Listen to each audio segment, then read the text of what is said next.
Selamat datang kembali di pembahasan mendalam kita.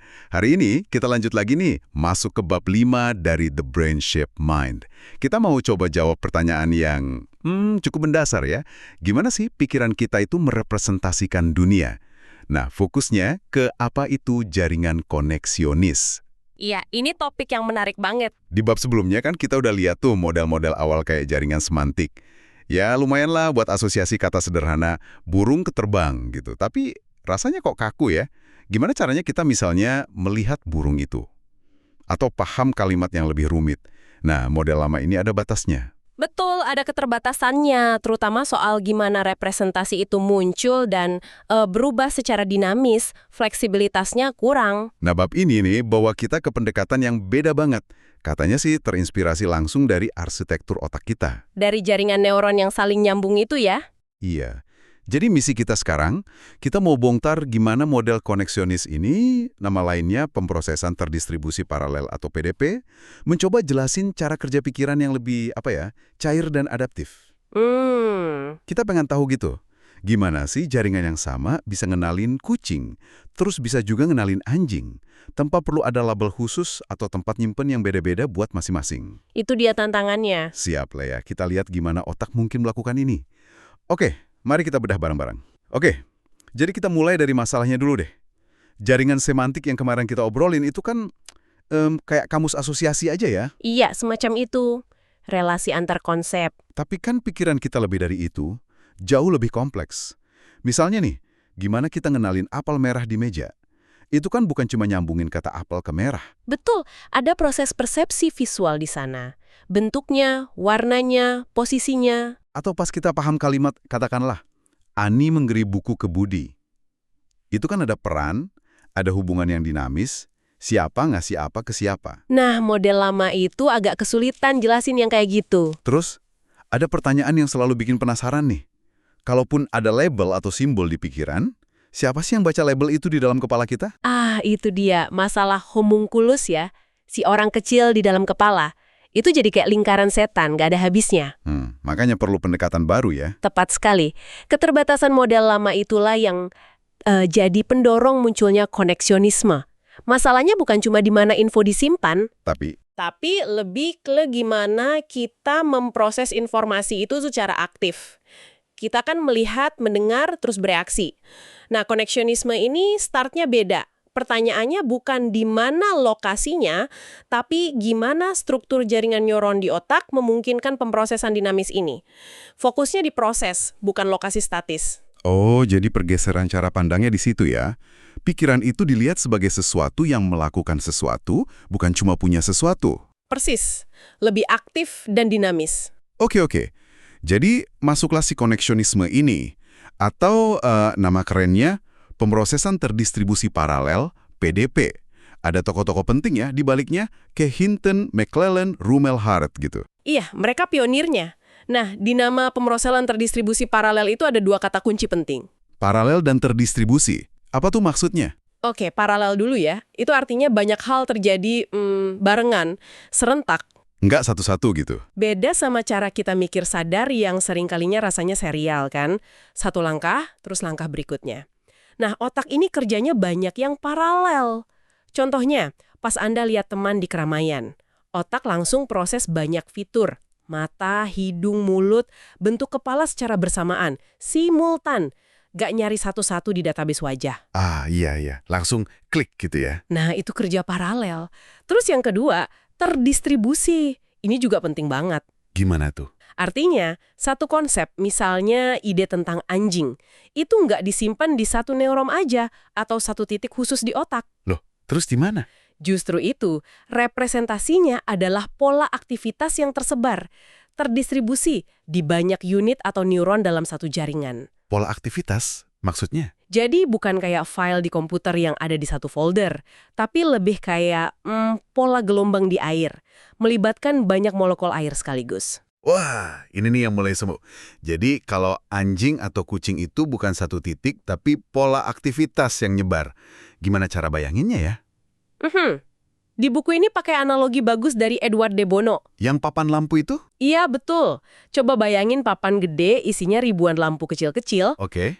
Nah, buat nunjukin kucing, mungkin ada sekumpulan lampu tertentu yang nyala, bikin pola A gitu. Terus kalau anjing? Beda lagi kumpulannya yang nyala jadi pola B. Yang penting pola A dan pola B ini bisa tumpang tindih. Tumpang tindih maksudnya? Ya mungkin ada beberapa lampu yang nyala buat kucing, nyala juga buat anjing. Apalagi kalau fiturnya ada yang mirip kan, ini jadi efisien. Oke. Tapi ini penting nih, perlu digarisbawahi. Ini bukan berarti ada gambar mini kucing atau anjing di otak kita kan? Nah, itu poin krusial, bukan gambar. Kalau gambar, kita balik lagi ke masalah homunculus tadi. Siapa yang lihat gambarnya? Iya juga ya. Terus kalau bukan gambar, pola itu apa dong? Pola aktivitas neural. Neuron mana aja yang lagi aktif, yang lagi nembak sinyal, dan mana yang lagi diem. Terus seberapa kuat aktivitasnya? Jadi sangat dinamis ya, bisa berubah-ubah terus. Banget! Representasi itu bukan objek statis, tapi kondisi aktivitas jaringan pada saat itu. Oke, paham. Terus katanya kita punya banyak jaringan kayak gini ya di otak. Kemungkinannya gitu. Banyak jaringan yang terspesialisasi tapi saling terhubung. Mungkin ada jaringan fitur visual hewan yang aktif pas kita lihat bentuknya. Terus? Ada jaringan nama hewan, aktif pas kita dengar atau mikirin namanya. Ada juga jaringan konsep hewan yang nyimpen fakta-fakta. Anjing gonggong, kucing ngeong, dua-duanya berbulu, gitu. Dari kasus orang cedera otak kayaknya dukung ide ini ya. Ada kan yang bisa ngenalin hewan dari gambar tapi lupa namanya? Iya, betul. Atau sebaliknya, tahu banyak fakta soal hewan, tapi pas lihat gambarnya bingung itu apa. Nah, itu nunjukin kalau jaringan gambar, jaringan nama, jaringan konsep ini bisa jadi relatif terpisah, meskipun normalnya kerja bareng ya. Persis. Dan justru kerja bareng antar jaringan inilah yang bikin sistem ini jadi kuat banget. Mereka nggak berdiri sendiri. Saling kirim sinyal gitu. Iya. Misalnya Anda lihat anjing di taman. Pola di jaringan visual aktif. Terus bisa mancing aktivasi pola buat kata anjing di jaringan nama. Sekaligus juga aktifin pola fakta-fakta soal anjing di jaringan konsep. Kayak setia, gonggong, perlu diajak jalan. Koneksinya bisa bolak-balik juga kan?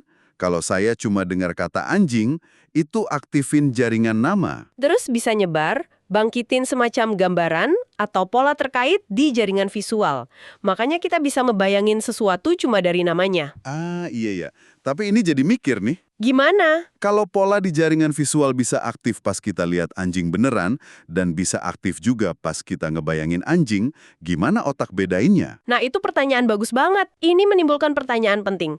Kenapa kita nggak bingung mana nyata, mana imajinasi? Iya kan? Menurut model ini gimana jawabannya? Kemungkinan besar jawabannya nggak cuma di satu jaringan itu aja, tapi di keseluruhan keadaan aktivitas otak pas momen itu. Maksudnya gimana tuh? Pas Anda beneran lihat anjing, kan ada input kuat dari mata, dari retina. Itu ngasih konteks ini persepsi dari luar. Aktivitas di area sensorik primer itu mungkin beda banget polanya dibanding pas Anda cuma ngebayangin dari memori. Oh, Jadi meskipun pola spesifik buat anjingnya mungkin mirip di jaringan asosiasi, tapi konteks aktivitas otak secara keseluruhan itu beda. Otak lihat gambaran besarnya. oke. Masuk akal. Nah, jaringan-jaringan ini kan bisa kerjasama juga buat tugas yang lebih rumit. Contoh Ocelot di buku itu menarik tuh. Iya, contoh klasik itu. Misalkan kita lihat gambar hewan mirip kucing besar tapi nggak yakin apa namanya.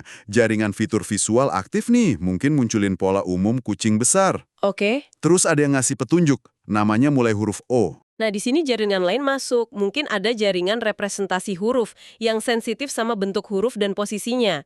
Petunjuk O, aktifin pola huruf O di awal kata. Jadi sekarang ada dua sumber aktivasi ya, dari visual, kucing besar, sama dari huruf, O di awal. Betul. Dan kombinasi aktivasi dari dua sumber ini ngalir ke jaringan nama. Terus? Mungkin kombinasi ini cukup kuat buat ngedorong pola nama Ocelot ngelewatin ambang batasnya. Akhirnya nama itu muncul di kesadaran kita. Padahal mungkin Ocelot bukan hewan yang sering kita pikirin. Kalau tanpa petunjuk O, mungkin pola kucing besar aja nggak cukup kuat ya buat aktifin Ocelot. Bisa jadi malah macan atau puma yang muncul. Bisa jadi, contoh itu bagus banget nunjukin gimana info dari modalitas beda, visual dan linguistik, bisa nyatu di jaringan koneksionis buat hasilin respon yang pas. Ini nunjukin kekuatan proses paralel dan interaksi antar jaringan. Sip. Oke, kita udah lihat konsep pola terdistribusi, interaksi antar jaringan. Tapi sekarang pertanyaan intinya nih, gimana caranya satu set koneksi yang sama antara dua jaringan, katakanlah dari jaringan gambar, AIN, ke jaringan nama, ANN, itu bisa konsisten micu pola nama anjing pas lihat anjing, dan pola nama kucing pas lihat kucing? Kok nggak kecampur aduk gitu polanya? Ini kayak sulap nggak sih? Iya, kedengarannya gitu ya. Tapi ini justru jantung mekanismenya. Dan untungnya bukan sulap. Kuncinya ada di dua hal. Apa tuh? Pertama, kekuatan atau bobot dari tiap koneksi antara unit di AIN dan unit di ANN. Kedua, ambang batas aktivasi atau threshold dari tiap unit di ANN itu sendiri. Bobot koneksi sama ambang batas aktivasi. Bisa dijelasin pelan-pelan? Bisa-bisa. Bayangin aja tiap sambungan antar unit itu kayak knob volume. Ada yang volumenya disetel kenceng positif, jadi sangat mendorong aktivasi, ada yang pelan positif, ada yang nol, gak ngaruh, bahkan ada yang negatif, malah menghambat. Ini namanya bobot. Oke, jadi tiap sambungan beda-beda kekuatannya. Terus ambang batas. Nah, tiap unit di jaringan output, si ANN tadi, punya standar minimalnya sendiri. Semacam batas lulus, unit itu baru akan nyala atau aktif kalau total sinyal input yang dia terima, setelah dikali bobotnya masing-masing, itu cukup kuat buat ngelewatin batas itu. Oke, jadi ada variasi kekuatan koneksi dan ada syarat minimal buat unit outputnya aktif. Terus gimana ini mencegah pola kecampur? Kita pakai analogi lagi ya, biar gampang. Lupakan angka biner dulu. Bayangin ada panel input isinya tombol, ini ANN, fitur visual, sama panel output isinya lampu, ANN, nama. Oke, Tapi kabelnya ini punya peredup atau dimmer yang beda-beda tingkat terangnya. Ini bobotnya. Ada yang bikin nyambung terang banget, bobot positif kuat. Ada yang redup, positif lemah. Ada yang mungkin malah bikin lampu lain mati, negatif.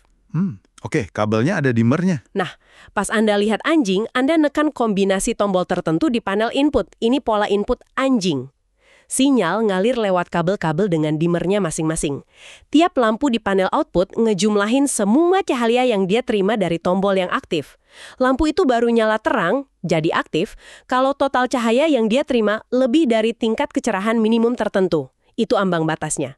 Nah, kombinasi tombol anjing ini bahkan hasilin pola lampu nyala yang unik di panel output. Katakanlah ini pola buat nama anjing. Terus kalau lihat kucing, kan kabel sama dimmernya sama? Nah, itu dia.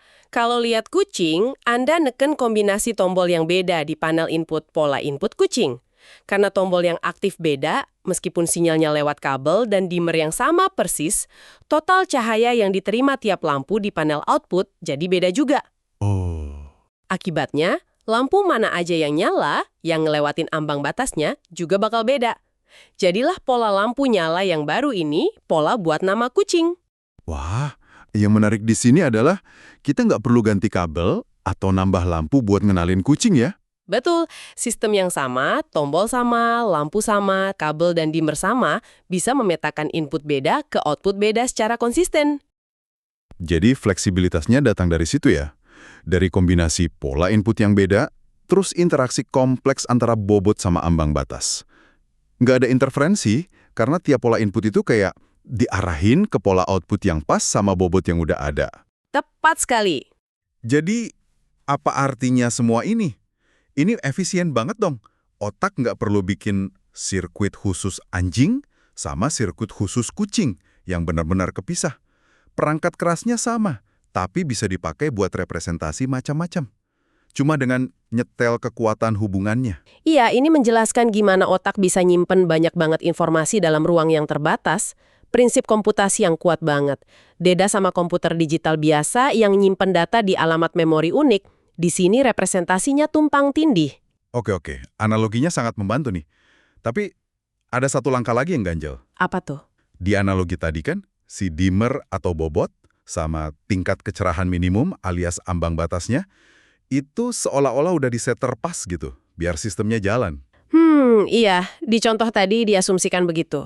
Nah, pertanyaan gedenya, di mana caranya otak belajar nyetel bobot sama ambang batas ini? Kok bisa tahu setelan yang pas buat bedain anjing dari kucing atau apel dari jeruk cuma dari pengalaman kita. Nah, pas banget pertanyaannya. Anda udah sampai di jembatan ke topik besar berikutnya. Contoh tadi memang sengaja pakai bobot yang udah jadi. Tapi di otak beneran, Gimana? bobot ini nggak dikasih gitu aja. Mereka itu dibentuk, disesuaikan, diperhalus terus-menerus lewat proses pembelajaran. Pas kita interaksi sama dunia, dapat feedback, bikin salah, koneksi di otak kita itu pelan-pelan berubah kekuatannya. Jadi kekuatan koneksinya itu plastis ya, bisa berubah. Sangat plastis. Itu inti dari belajar dalam model koneksionis. Pengalaman itu ngebentuk jaringan kita. Nah, gimana persisnya proses belajar ini ngubah bobot koneksi? Aturan belajarnya kayak apa? Itu fokus utama bab-bab berikutnya di buku ini. Dan ini area riset yang lagi panas banget di ilmu saraf dan AI. Wah, oke. Jadi kalau dirangkum nih, kita udah lihat kalau jaringan koneksionis ini nawarin cara pandang yang beda banget soal pikiran ya. Bukan lagi cuma gudang simbol. Tapi sistem dinamis. Konsep itu direpresentasiin sebagai pola aktivitas yang tersebar di banyak unit. Kuncinya di koneksi antar unit, kekuatan atau bobot koneksinya, sama ambang batas aktivasinya. Dan implikasinya luas banget ya berarti. Banget. Ini bukan cuma soal memori, tapi nyentuh cara kita mempersepsi, ambil keputusan, ngontrol gerakan, dan yang paling penting, gimana kita belajar dan adaptasi seumur hidup. Kemampuan jaringan buat nyetel bobot koneksinya berdasarkan pengalaman itu fondasi dari fleksibilitas kognitif kita. Otak itu terus-menerus ngebentuk dirinya sendiri. Oke. Nah, sebagai penutup nih, mungkin ada satu hal buat direnungkan sama pendengar di rumah. Silahkan. Kalau konsep di kepala kita, bahkan yang abstrak kayak keadilan atau cinta gitu, itu adalah pola aktivitas neural yang tersebar, yang dibentuk oleh kekuatan koneksi unik hasil pengalaman hidup kita masing-masing. Seberapa beda ya peta mental kita satu sama lain? Pertanyaan menarik. Kan nggak ada dua orang yang pengalamannya persis sama tuh. Jadi, apakah representasi neural Anda buat cinta, misalnya, itu benar-benar unik kayak sidik jari mental? Sedikit beda polanya, nuansanya dari orang lain. Nah, itu sesuatu buat dipikirin deh. Sesuatu untuk direnungkan, betul. Oke deh. Terima kasih banyak sudah menyimak pembahasan mendalam kita kali ini tentang jaringan koneksionis.